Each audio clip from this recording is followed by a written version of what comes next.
Fans, next time you need tickets to a game or concert, head to StubHub and discover why millions of fans make it their go-to site for finding great seats, even on the day of the event and even if it's sold out. The only question is, where do you want to sit? StubHub!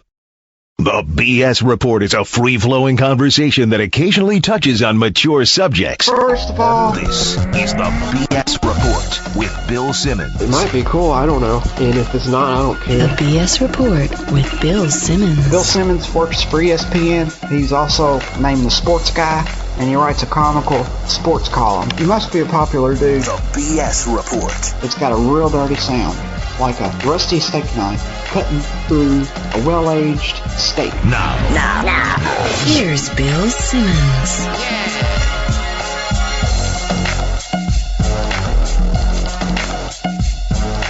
Welcome to the BS Report. It is a Labor Day Monday here in Southern California. We're taping this for Tuesday, the big football preview. We're going to have Cousin Sal doing the Week 1 lines. That's going to be part 2 of this podcast. Part 1, you've been waiting for him. You've been wondering where he was. You've been asking for him. You've been begging for him. And now he's here from the NFL Network, Mike Lombardi. What is happening? Hello, Bill. How are you? Oh, man, it's a pleasure to finally get on the phone. Actually, we've been on the phone. It just wasn't for podcast purposes. We had our, exactly. We had our off-the-record conversations where we get to swear and make fun of people and stuff. But now we're not allowed to swear on this. Yeah, I didn't know we were. We can. You can if you want. You can swear, but I've heard beeps before when I listen to the programming. So, well, I don't even know where to start, but we might as well start here. Do you feel like this is like last year where you have this circle of teams that will go about 7 or 8 deep, and one of those 7 or 8 teams will win, and it would be stupid to say which one of those teams will be the team at this point of the season?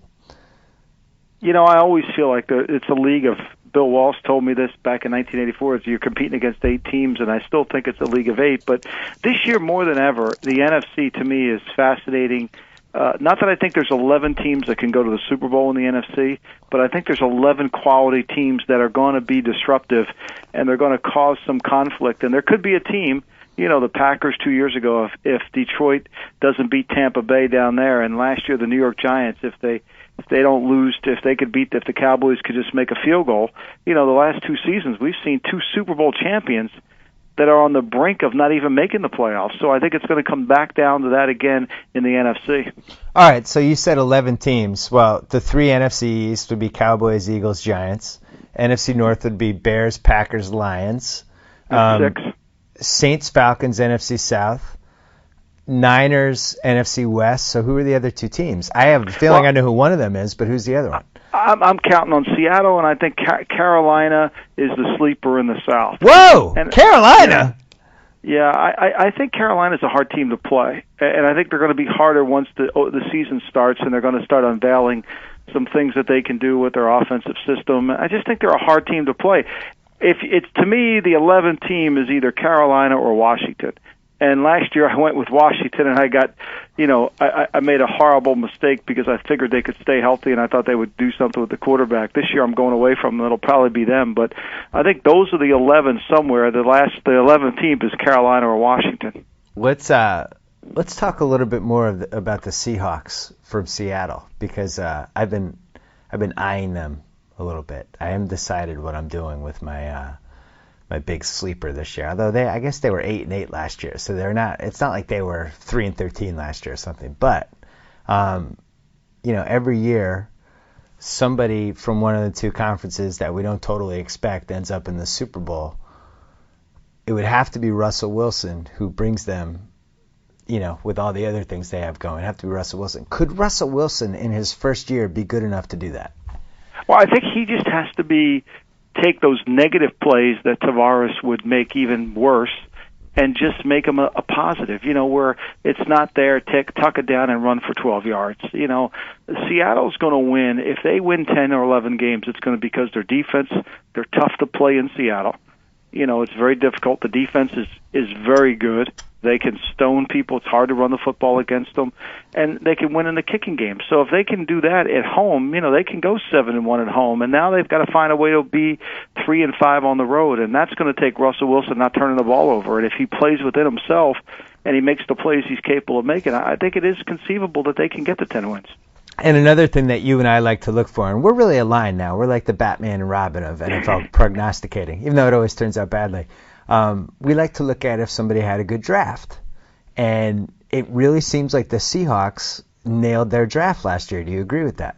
Yeah, I do. I think this Robert Turbin kid they drafted in the 4th round, I think is going to be a really good football player, especially if Marshawn Lynch takes the trip back to see the commissioner and gets suspended for some time. I think that's going to prove out to be a really good pick for him.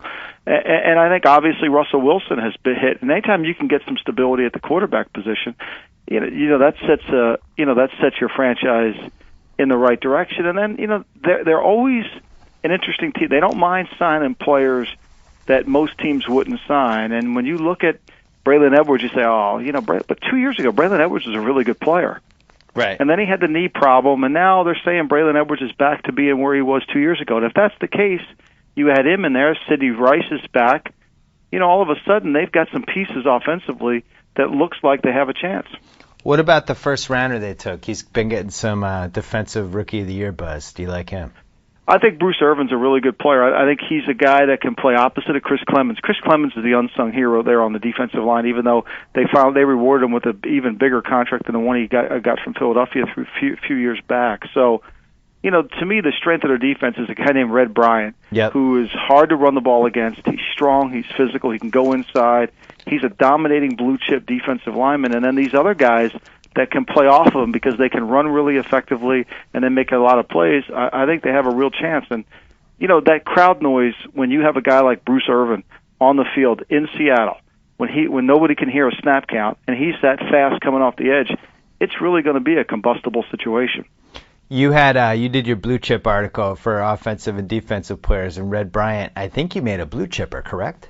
I did. I mean, I love Red Bryant. I think Red Bryant, I thought more teams, and there were a lot of teams going after him in free agency. He was a guy that you didn't get a lot of fanfare. Well, what do you do with him on third down? He makes everybody better, but you can't run the ball on him, especially when they play him out at end and he's on the strong side of the formation. He just takes every tight end and stuffs him in the backfield. A lot of Atlanta preseason buzz about, maybe this is the year they break through. Everybody thought it was going to be last year. It obviously wasn't. They've had some playoff failure.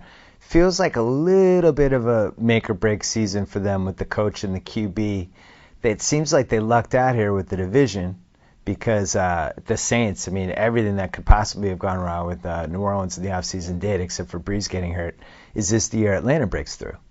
Well, to me, look, Atlanta starts out last year. They lose in Chicago and they lose in Tampa Bay, and they still win 10 games for the remaining of the season. They're a very good home team, but they have trouble when they go away from town, when they have to play on the road, and when they do that, I think it's going to be even more critical this year because of all these other teams that they're playing against. And Atlanta might have a better team this year, but might not make the playoffs. They can't stub their toe in Houston like they did last year and lose 17-10. They can't stub their toe and lose what they did with New Orleans at home. They have to win their home games, and they've got to find a way to win on the road. And I don't know if they're good enough to win on the road in their offensive and defensive lines. I think that, to me, is where they struggle. Everybody, they've got great skill. Yeah, Julio Jones is a great player, and so Roddy White, when he catches the ball, he's a great player. But you've got to be able to rush the passer, and you've got to be able to pass protect, especially when you go on the road. And I don't know if Atlanta can do that as effectively as some of the other teams in the NFC. And also, it is funny, 9 months pass, and you kind of forget what happened the previous season. They got killed in Giant Stadium, right? And that was only in January, and I get it. They're a year, they have a year more experience, all that stuff. But to me, it does seem like a very similar team to last year's team. I don't see how they could have changed that much. They remind me of my 76ers. They look good, and then they go to play somebody who's a little bit better than them, and they're not really the same caliber when they play them on the road. Right. And I think that to me is kind of what the Falcons are. And people say, you hate the Falcons. No, I don't. But the other factor here we haven't discussed is, I made Michael Turner a top running back in the league, but Michael Turner, when you've had as many carries as he had, over 300 attempts the last few seasons, the miles on the tire, start to wear on you. And if he's not the player, is Snelling able to carry the big load for them? It's not Rodgers. He's not going to be the down and distance guy all the time, and then that puts all the burden on Matt Ryan. But when I say that, really, it puts more burden on their offensive line than Matt Ryan, because that line was built to run block, play action, pass, not to drop back 45 times. All right, so this would be the first of like 7 times during this podcast that I ask, all right, if you had to bet your life on blank, here you go. If you had to bet your life on it, New Orleans or Atlanta in the NFC South? New Orleans. Yeah, it seems like now there's been a New Orleans comeback buzz. Well, because, look, New Orleans is, they still have the quarterback. They've got some toughness with their team.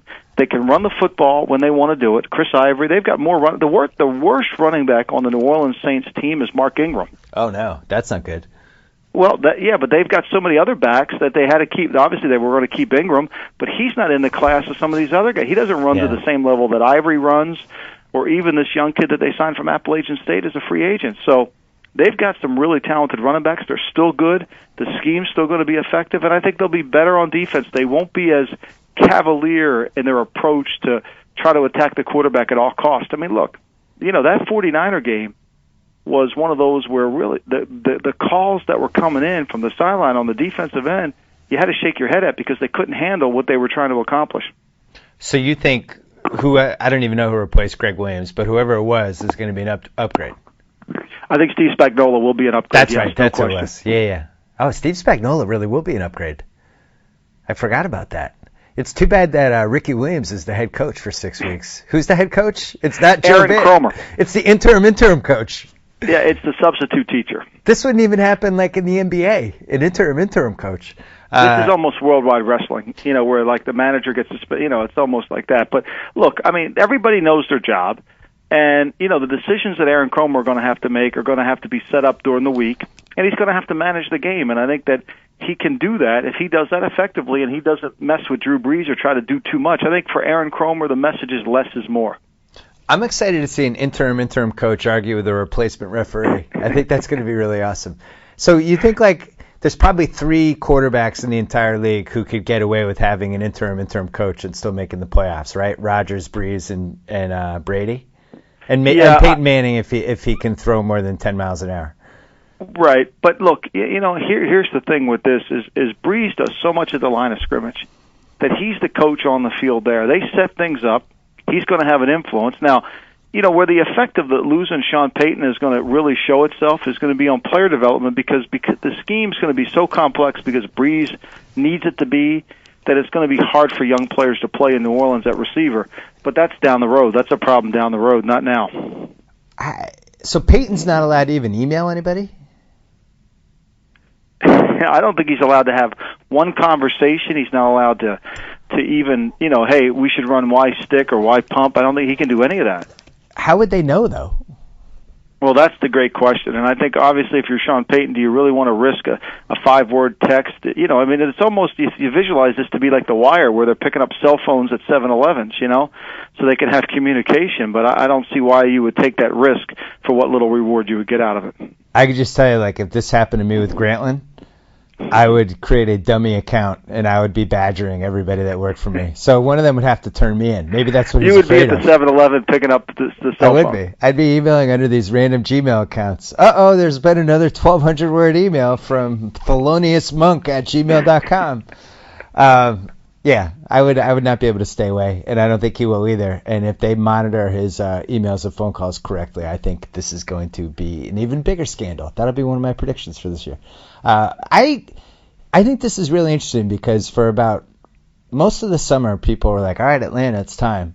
And now, like, right as the season got close, all of a sudden there was this little New Orleans turn of events. So we'll see. Now, another thing that seems to be happening lately, and you are a big Kool-Aid drinker of this, is the Joe Flacco breakout season bandwagon. And you're I think in the front seat, or are you in the front seat? I'm on the front seat. I mean, he makes some throw. I was watching Tennessee play Baltimore last year, week 2 of the season, and when they let Joe Flacco let him go a little bit, and when they let him do what he does really well, which is throw the ball outside the numbers, throw the deep digs, when they let him really expand himself and not have to do it when he's behind in the game and their offensive line has to really protect, I think he's one of the best throwers in the league, and he makes so many great throws that they go unnoticed. And I think so much has been said about their defense have to win the games that this is the first time in Baltimore's history that the offense is actually better than the defense in terms of Flacco can carry the team. And you think that, I mean, the thing that surprised me, like I can't tell you how much research I did the last 3 days. I actually finally feel prepared. It really seems like they're going no huddle almost all the time. Yeah, I think, they hired Jim Caldwell from the Indianapolis Colts, and he's got some semblance of what, the Peyton Manning offense. Now, they're not running Peyton Manning's offense, and what I keep saying is they shouldn't run Cam Cameron's offense. They should run Joe Flacco's offense. They should run an offense for Joe Flacco, and I think that's what they're trying to get done. The tempo will help them in terms of being able to mismatch some of the players they have, and Torrey Smith, it's hit or miss whether he catches it, but when he's out there on the field, you better defend the deep part of the field because, A, Flacco can throw it, and Smith can get behind you. So you feel like Baltimore is an inner circle team. And we're talking about the inner circle. Patriots, obviously, Packers, Texans, mainly because of their division over anything else. You'd put the Saints in there, it sounds like. Yeah, it's like when you watched Alabama play Michigan. I mean, I watched 5 minutes of the game, and I said to my son, what does Michigan have in their offensive playbook that's going to work here today? Right. You could see it right. And when you play Baltimore, you ask yourself the question, do you have enough diversity in your offensive playbook to be able to handle what Baltimore does to you? Now, the answer to Michigan was very easily no. They were going to Robinson was going to have to throw the ball, and they didn't have enough pass protection and enough passing plays design-wise to beat them. So that was easy to figure out. I mean, I don't mean to be a genius to say that, but when you play Baltimore, you better bring a package of plays and a system of offense that's conducive to being able to handle what they do. And not a lot of teams in the league can do that. They'll run out by the third quarter, and then all of a sudden that's when Baltimore really jumps on you and they take over the game. Yeah, and the worst thing for Baltimore is just they have a tough schedule. Not as tough as the Giants' schedule, but first 3 weeks, Monday night Cincinnati in Baltimore, at Philly, home for New England. And then they play a Thursday night game against Cleveland. But they match up really well against Philadelphia. I mean, Philadelphia doesn't defend a lot of the things that Baltimore does well. And Cincinnati, for as good as Cincinnati is, Cincinnati has a hard time handling them. And when Baltimore attacks Cincinnati via the passing game, now I know Ray Rice made some big long runs in the game, but when they go after him in the passing game, that's when they expose Cincinnati's weakness, which is in the back seven, which is at their corner position. And I think that really sets it up. I think there has to be a shift fundamentally in terms of how Baltimore perceives themselves. They got to be able to throw the ball to set up Ray Rice, and they've got to be able to get the lead. They should do what Houston did. Houston went from being one of the worst first quarter teams in football 2 years ago to one of the best ones in terms of scoring points. And that's what, to me, Baltimore's challenge is. And they have New England in week 3, which is a team that they've had a ton of success against. You could make the case, and we've talked about on the podcast, that New England was the third best AFC team last year because, if Houston doesn't have those injuries, maybe they make it. And then if Lee Evans catches that pass, Baltimore makes Super Bowl. New England's better. There's no question, especially defensively. Do you think they did enough to separate themselves from the pack a little bit? I think New England has to find themselves offensively. I think New England will run the ball more effectively this year, and they've got to be able to throw the football outside the numbers more effectively. I think you saw in the Tampa preseason game, Tampa decided to play some man-to-man, get in their face, try to get after Brady, and force him to make throws in the tight windows. And will he do it? Can he do it? Is he able to do it? And all those things have to fall into place. And obviously the Patriots know this is the game plan. I mean, it's the Giants, how to steal the game from the Patriots, play this style. And I think the Giants did it. Obviously, the Jets try to do it all the time, and I think you'll see more teams do it. It's better to just play in the soft zone coverage and letting Brady pick you apart. But I do think they'll be much better defensively. I think this is as good a defense as I've seen them in the front seven as they've had since the 03-04 era when they were really physical. They're hard. They're going to be hard to play. They're not at Baltimore. Hey, they can stop you. There's going to be plays on the field, but they're getting there. I mean, their power in their front seven is impressive, and it's going to continue to improve as the year goes on. It's offensively. Where are they going to be? And when you have concerns with the offensive line, you lose a blue-chip player like Brian Waters. Logan Mankitt's a blue-chip player, but he's coming off an ACL.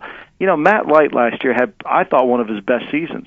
So you lose 3 top offensive linemen. I think your offense is going to be in a little bit of a transitionary state.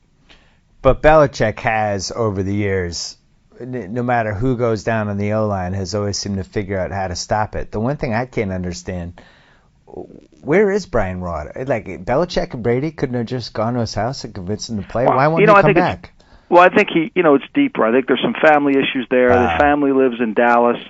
He's playing in Boston. It's a little long of a commute. The family can't leave. I think there's a lot of issues that go into this decision.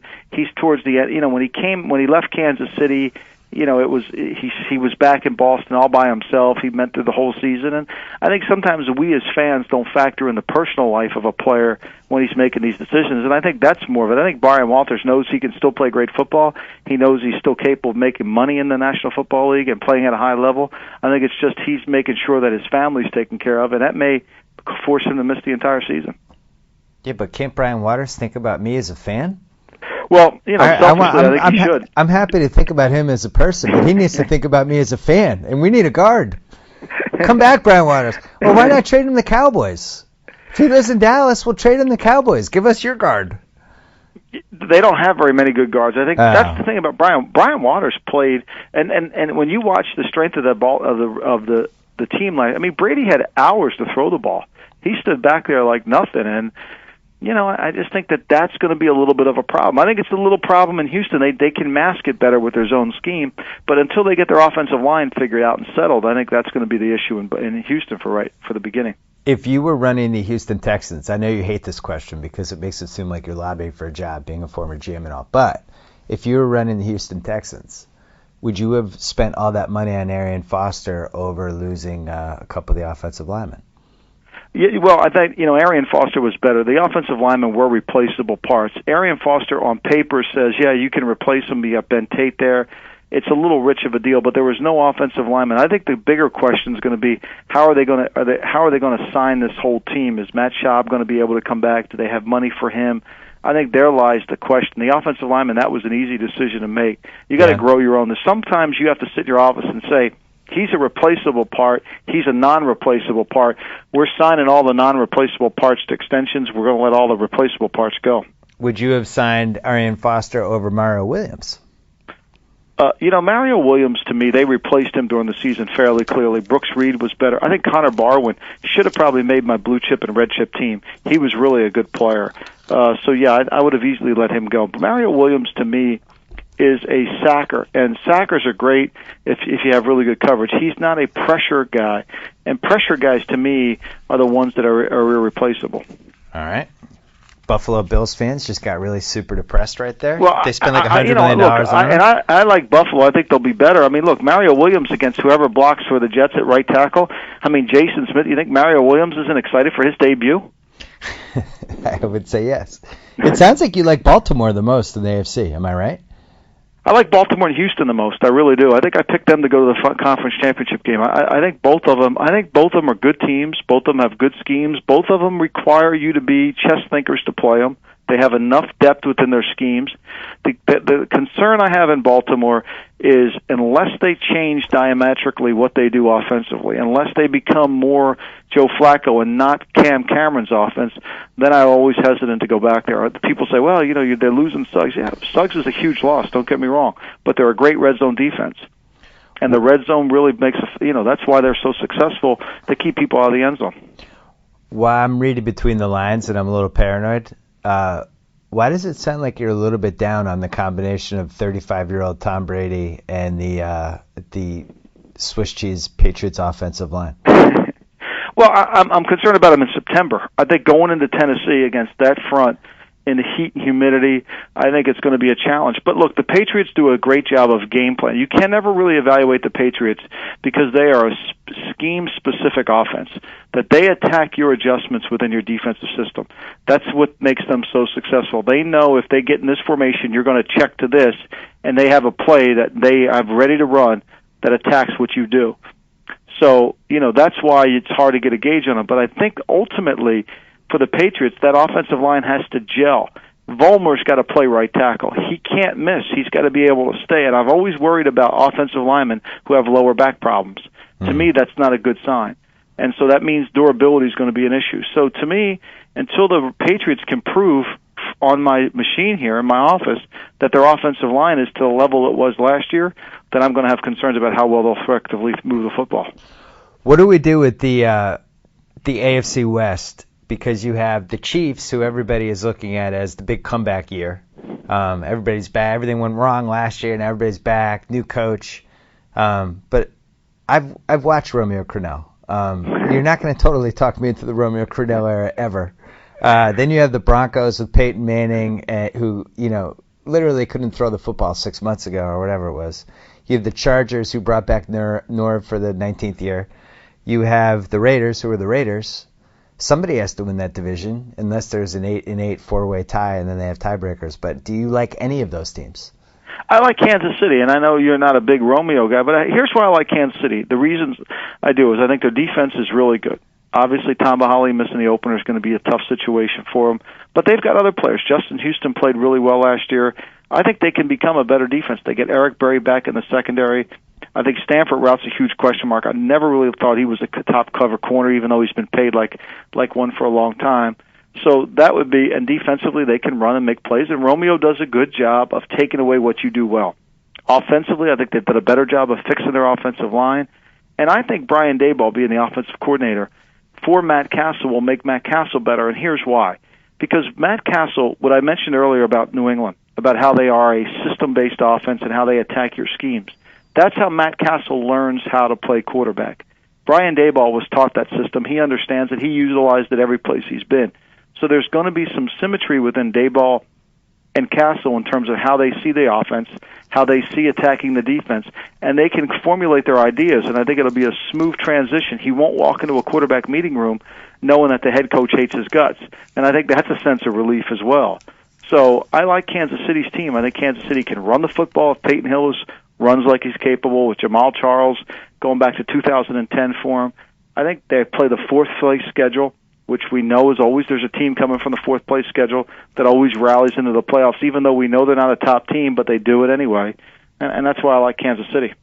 I think their schedule is a little bit scary. I had them marked down as one of my scary schedule teams. They start Atlanta, home, which winnable, but, not an easy game. At Buffalo, at New Orleans. Home for San Diego, home for Baltimore, at Tampa. It's their first 6. That's not easy. Then they have, they're still at San Diego, they're at Pittsburgh, they're at Denver. So, but yeah, on the other hand, 9-7 might make it. Everybody seems to have varying opinions on this. Peyton Manning, do you like what you've seen and heard so far? Well, I think everything he says I love. I mean, he's exactly what you want for a guy who's coming back. He's never satisfied. Comfort is never in his vocabulary. But, I mean, even he admits that he's not where he needs to be in terms of the velocity of the football, the drive of the ball. His mind is sharp. I thought his pace of the game's well. I think he's back there. He's not worried about his eye levels way up the field. I think all those things are really good. And I think we're not going to know how good Peyton Manning is right now until we get into November and December, when he's had some time to play and get accustomed to the game, and his body's had some wear and tear on him. I think that's going to be the key issue for him. And then, look, I've said this before. We've all focused on Peyton Manning, but the reality is this Denver defense has got question marks. They lose Bunkley, one of their best run players. I made him a blue-chip player. Last year he was sensational inside. They lose him to New Orleans. They don't have anybody really. Derek Wolf's supposed to replace him. Kenny, he's a rookie. The secondary, to me, is a question mark. They signed Drayton Florence to be the guy, but he wasn't good enough, so they had to cut him. Where are they at safety? They brought Jim Leonard back. Is Jim Leonard really a good enough player for them? I think there's a lot of questions on Denver's defense that Peyton can't go over and play there for them. So I'm a little – look, they're all in the pack here in the AFC West. Nobody really says that's the best team. Everybody says it's Denver because of Peyton Manning, but nobody really can answer the question, well, how good is Peyton Manning now? Is he Peyton Manning 2010 or is he Peyton Manning 2005? Which one is he? I think he's going to be best case scenario 2010, and I don't think that's going to be enough. Well, that's the point. Yeah, and that's my point. Is if he's 2010, is that? Do you really remember how he played in 2010? Wasn't that good? That's people. It's like people say, why hasn't anybody signed Plexico Burress? Well, if you watch him run last year, he can't run. That's why people get caught up in the name and they don't factor in the age.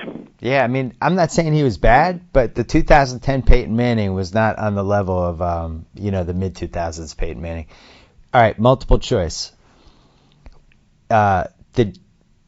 These teams will stink A, the Jets, B, the Steelers, C, A and B, or D, neither? Well, neither. I don't think it'll sink. I mean, the Jets' defense comes to play, and they'll play hard, and they're a tough out. I mean, I could see the Jets winning games 13-10. I mean, the Jets' offense is a work in progress, but I don't think they'll ever stink. That's the most generous thing you've ever said in the BS report. Work in progress. Well, I mean, how are they what else can I say about them? I points? mean, look, the thing I love about the Jets, they're taking offensive linemen from teams that need offensive linemen. They're signing receivers from teams that are looking for receivers. So either they're really wrong in their evaluation of these guys they claimed at the waiver wire, or they're really right. I mean, when you boil it down, I mean, the thing you always look for is, I always believe this in the league, when a team has a weakness at a position, they always carry too many guys. Yep. And they because they think they have so many, and in reality they realize they don't have any. And so, and I think the Jets did that. I mean, at the waiver wire, they're claiming guys. They claim guys down.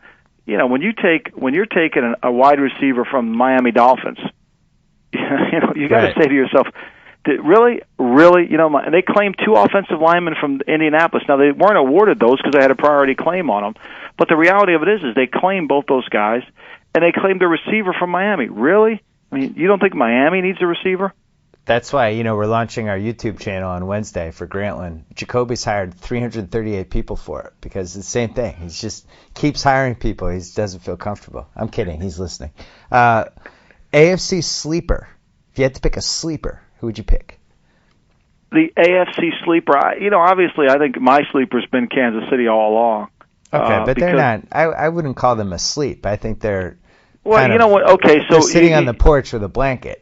Well, but I mean, Jacksonville, I'm not going to fall into those. I mean, how many tweets did I get when? And whenever Blaine Gabbert completes a pass, my Twitter account lights up. Oh my God, Yeah. But it's the best. But so Jacksonville's not going to be. Tennessee, and I think Tennessee's got some real issues with their football team in terms of where can they go with the receiver without Kenny Britt. I think that Walker's a good player, but they have to find out whether he can do it during the season. And then I think you have to, is Chris Johnson really back to where he was? So they're not a sleeper. They went 9-7 last year. It can't be the Colts, right? Well, I don't see how the Colts can. With that offensive line, I'm just hopeful that Andrew Luck can stay healthy for an entire season. Even though the Jets claimed 2 offensive linemen that the Colts waived, which I'm still trying to figure that one out. You love somehow. I watched the Colts in preseason, and I was praying that Andrew Luck could come out of the game healthy. Meanwhile, the Jets are claiming 2 of their offensive line. It's just bizarre. Well, maybe the AFC won't have a sleeper because we're running out of teams. I guess. Yeah. I guess Buffalo would qualify as a sleeper, and I like Buffalo's team, and I think they have all the earmarks of being a sleeper. But they're like Kansas City. Are they really a sleeper? I would say they're a better candidate to be a sleeper because. Then that would be my candidate. I like Buffalo's team. I think they're close. I don't think they're quite there yet, but I think they're close. I like them as well. I was, and the schedule is in their favor. They're only at San Francisco, at Houston, at New England. Probably their 3 toughest games. And all the home games are winnable, and they get to play the Jets, they get to play Buffalo. I think the Jets are going to be worse than you. I really think I think this circus that's going to come with this Tebow Sanchez thing is just going to sink them. And any chance. Well, it's even getting worse now because now Rex Ryan's saying he didn't want to pick Stephen Hill. You have to go check. Are we claiming players because of their salary cap? There seems to be a split going on here right before our very eyes. But Buffalo, to me, we're going to learn a lot about Buffalo in the opening day of the game. Can Ryan Fitzpatrick, can they protect him against the Jets? Because it's going to be a challenge for them to protect him up there in the Meadowlands. And if they do, that's a game that Buffalo, if they're a good team, they're going to be in that game to the fourth quarter. They're going to have a chance to win it. I'm not saying they're going to win it. I'm saying they got to. That's the way you have to position yourself in opening day weekends because there's so much that you can't prepare for because you don't know. Yeah, and you look at it. They're at the Jets week 1, home for KC, at Cleveland. And then home for New England week 4. And if they can get out of September 3-1, I think they make the playoffs or come close. But they have to come through in a couple of those. They play New England. Every year they play New England tough in Buffalo. So I'm not willing to rule it out. I don't know if I totally buy the whole Fitzpatrick was hurt halfway through the season thing. It seemed pretty convenient. I feel like we would have heard he was hurt before it came out, but I'm not buying. I mean, to me, the problems, as we talked about it before on the podcast, his offensive line prohibits him from having to expand the throws down the field. Right. When you looked at him last year, when you just reviewed the whole 2010 season, he didn't throw the ball down the field. Yeah. So, and he wasn't hurt in 2000. So what he did in 2011 is the same thing. They do a great job of utilizing what they have in terms of the players and the system of offense so that they don't have to put their offensive line into a situation where they have to really pass protect. Yeah, remember that game, the Jets, when they just had totally figured out what he did? And he was just helpless. They got killed. They lost like 35-8 or something. But all they did was just swarm the line of scrimmage. It was almost like they had nobody deep, and they just took away all the short routes. And and that's going to happen on Sunday when they play, because the Jets are going to do the same thing. They're going to dare him to throw the ball. The Jets are going to walk into the stadium saying they can't protect us. They can't protect all our schemes. And we're going to get after them. There'll be guys running free, but that'll be no big deal. We'll be able to get to the quarterback before we get rid of the football. And then Buffalo will say, "That's fine. We're just going to keep punting to you, and we'll score on defense." Who are you throwing to? All right, we got the punting play might be the best play in the game. The Bills when might punt on third down. As the personal protector, yeah. Oh yeah, they made yeah, that's true. All the punts might decide that game. I think the Bills punt on third down. NFC East is probably the most difficult division to figure out, and you could really make a strong case for any of those three teams. And I think it would be stupid to say this can happen, this can happen, this can happen. The one thing I will say, if DeMarco Murray, if you look at what he did those last 8 games, if they can just keep him healthy for 16 games, don't you think, like, if people would say that Vic is like the most important swing guy in that division, I feel like if Murray can play 16 games, that totally changes the ceiling of the Cowboys. Do you agree? Yeah, because the Cowboys, to me, I'm waiting for the Cowboys to be that expansive playbook offensively. I'm waiting for the Cowboys to really make me want to come in here on Monday morning and watch what they did and say, man, that is really innovative what they're doing. Because sometimes I don't feel that way. And I think sometimes the Cowboys rely so much on the skill of their players. And if they do that, then they need a player like Murray, who is very skilled and very talented, to get them over the top. I think they'll be better on defense. I believe their offensive line, because I think Bill Callahan's an outstanding line coach, I think their offensive line will come and really play better. I think, the concern is going to be who is the third receiver and who is the second receiver, because I have no faith that Des Bryant can be the second receiver and still be an effective player. Even though there is a chance he could go for like 1,500 yards. That's the weird thing about him. Well, yeah, it is, but what's got to happen is he's got to be able to prove that when people roll the coverage or change the coverage, that he'll know what to do, and he's got to do it consistently. I'll never argue with anybody that he can't be great, that he's not a unique talent, that he couldn't just score 50 in a night, just go off. But the reality of it is can he consistently do it? I just haven't seen that. So, all right, at gunpoint, who do you like coming out of that division? I picked Philly coming out of the division because... Oh, no. Yeah. Really? I don't know why I did. I think maybe because I just wanted to go to the Dunkin' Donuts here and not get harassed. I think that's probably more than reason. anything. I can't come up with a counter. I think it's just more of that than anything. It's like, look, Philly... Everybody here in the area, used to be everybody was holding their breath with Michael Vick. Now that Nick Foles played so well in the preseason, there's this attitude, Vick gets hurt, we got Foles. Well, Foles was playing against really high schoolish type defenses in the preseason in terms of scheme. So I don't know if you really want to root Michael Vick off the lineup yet. So I think you need to be a little bit cautious there. And then I'm thinking, well, they really haven't changed defensively. They still make the same mistakes they've always made. But for some reason, I think it was Dunkin' Donuts influence. I went with them. Do you like the Bears at all to potentially unseat the Packers for the NFC North? No, I don't like. I don't like any team that's old on defense, and I think the Bears are old on defense. I think they'll be good in September when they're healthy, but I think the wear and tear of their team, and I think offensive and defensive lines. When you look at the Bears, I think that's not the strength. I love Cutler. Cutler, I got a lot of grief for not making him a blue or red quarterback, which he is, but I put Schaub in there because even though they both were hurt, I thought with Cutler playing in a new offense, I went with Schaub over him, but I really like Cutler. I think Cutler could be, he's the one player that you really have to account for in terms of if he's playing at that high level like he did some games last year, he can carry the Bears. Well, and remember right before they had those injuries, there was that 1 week when we all thought the Bears were the sleeping giant in the league, and then all of a sudden it fell apart. But it seems like they're better than they were at that point last year. I agree with you though. There's something I don't like about the Bears. Like, for instance, you must have seen the Urlacher stuff this week, where he was just saying, "Yeah, my knee's just never going to be the same." Yeah, when players are saying that, they're basically, I mean, look, here's what's going to happen. He's going to go on the field, and he's been such a vital part of what they do that he's not going to be able to do all the things that he used to be able to do, and that's going to make him more of a liability than an asset. And now where are they? And I think that their defensive front, I mean, Peppers is in the same boat, his age. It's a team that relies on speed, athleticism to be good on defense.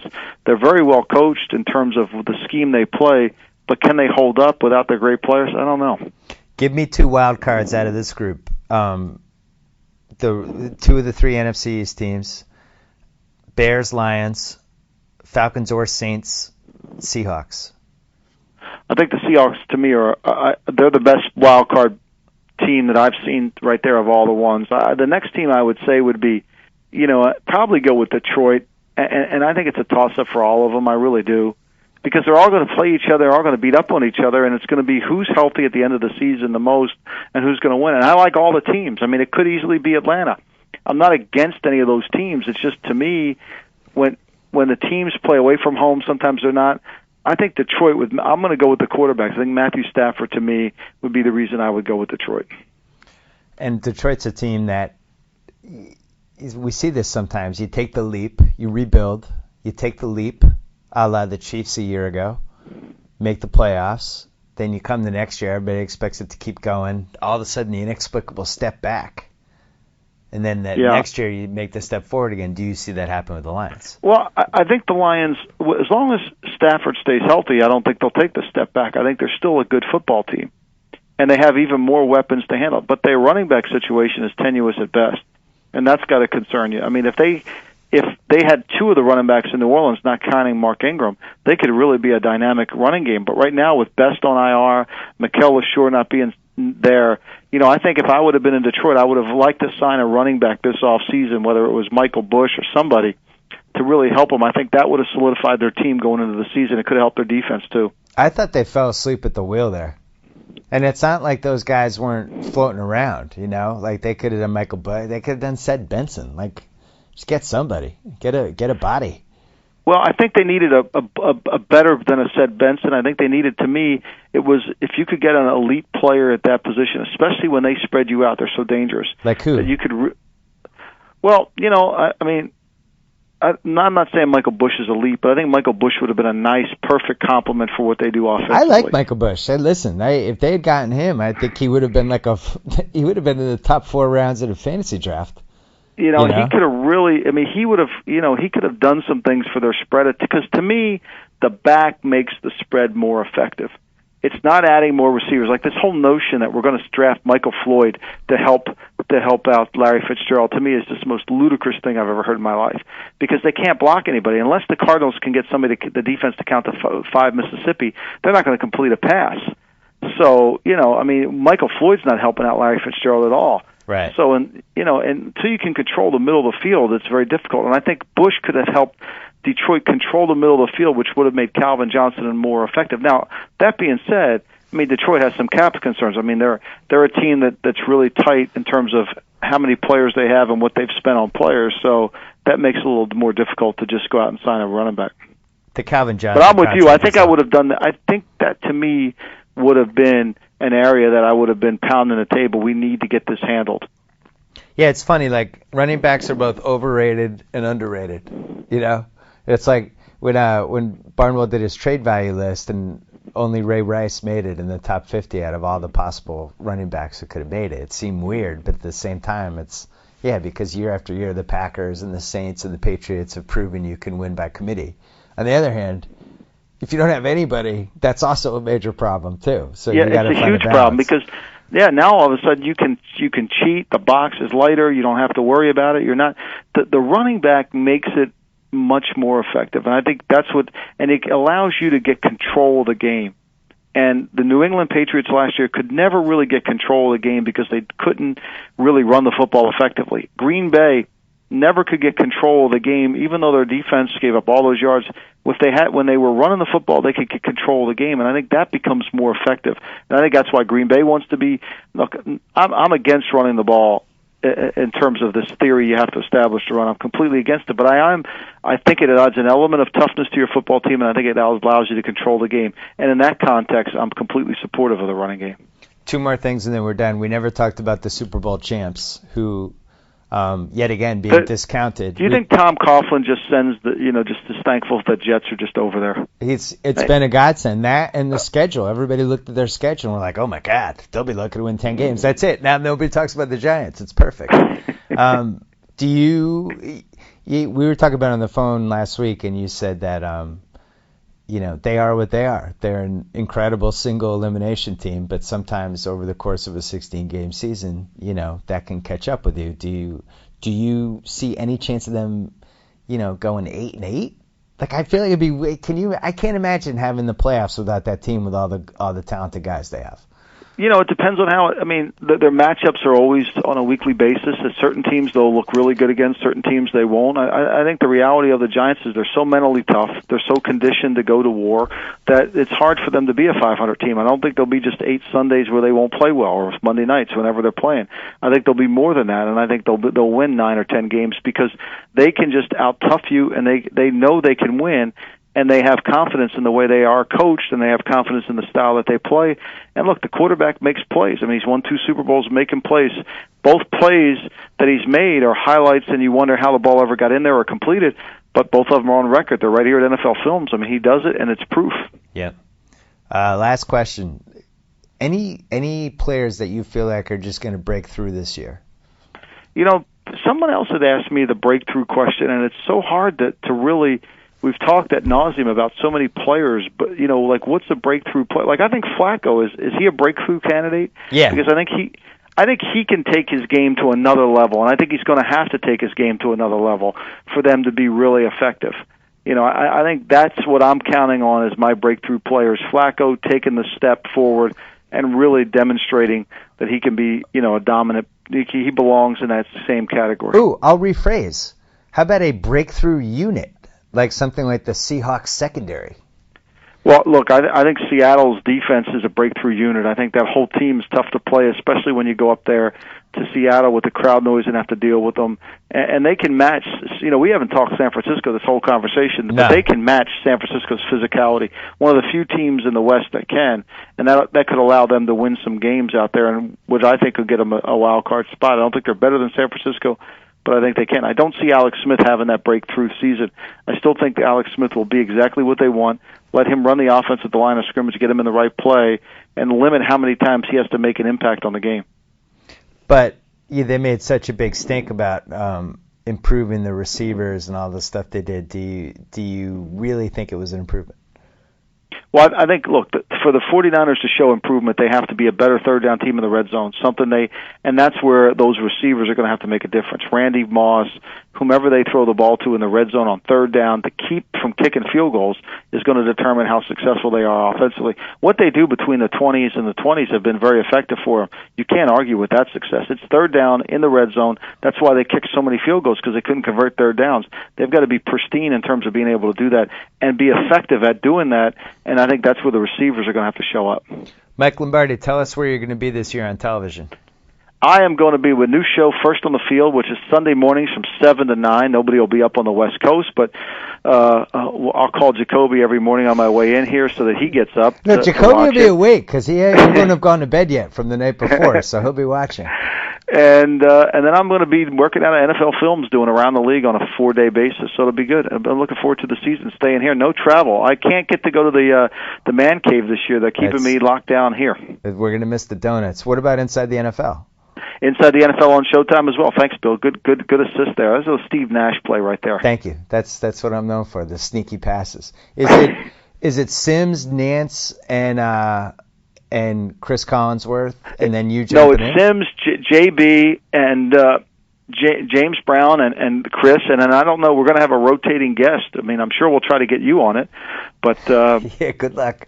Yeah, good luck with that. ESPN will be throwing their body in front of that. So Warren Sapp is no longer on the show. Warren's not. We're just going to have two, so they'll just be Phil and Chris arguing back and forth. Hopefully they'll have enough time that I can get schlepped on the show every now and then. Hold on, I'm not done pumping my fist yet. The Warren Sapp's not on the show anymore. Hold on, I'm almost done. I'm there. Okay. Go easy on Big Boy. I know, no, he's a good dude. With that said, I really like this year's cast. Mike Lombardi, we will be talking to you throughout the 2012 National Football League season. Thank you for your time. Thanks, Bill. All right. Talk to you soon. Talk to you Bye-bye. soon. Bye-bye. So I get to sign off. Whoa! Thank you for downloading the BS Report with Bill Simmons. Too much fun. Check out more podcasts at the iTunes Music Store or at Podcenter at ESPNRadio.com. Peace out.